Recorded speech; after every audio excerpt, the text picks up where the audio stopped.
When do you expect the Indian cycle to turn, if at all? In terms of growth slow, rate cuts, did you say rate Yes, cuts? absolutely.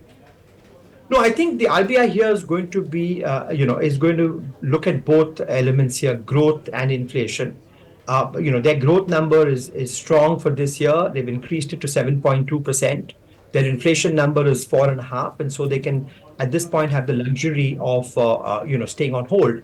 So, under what circumstances do you see rate cuts? Well, one is if we get a growth disappointment. Now, we have to watch the GDP numbers closely in the next few quarters because GDP has been very strong, but underlying growth of GVA Yeah. has been slowing in the last 4 quarters, and it's unlikely, that gap between GDP and GVA is sustained. So I think one thing that the central bank will be evaluating in the coming months is growth tracking the 7.2% number?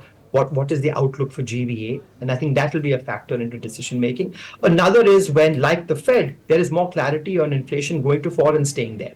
So, 2 or 3 months from now, if the monsoon is plentiful, food prices come down, we don't have a global commodity shock, and the MPC has confidence that inflation is headed to fall, is going to stay there, that will open up some space for eating. So I think it'll be some combination of having greater conviction that inflation is going to go to your target and or being disappointed by growth, which will cause you to pivot slightly.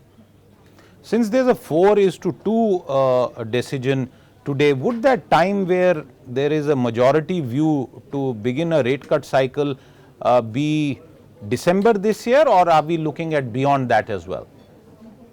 So that I'm not being facetious, but with economists around the world not being able to predict what the next US CPI number is going to be, or when the first rate cut in the Fed is going to come. Remember we started the year with 6 cuts in the Fed, and Yes. then the market went to 1.5 cuts.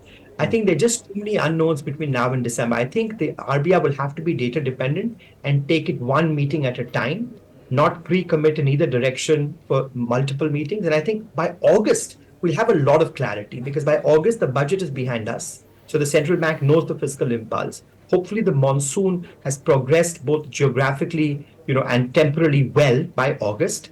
And we'll have two Fed meetings between now and August. So we'll know very well what the Fed stance is.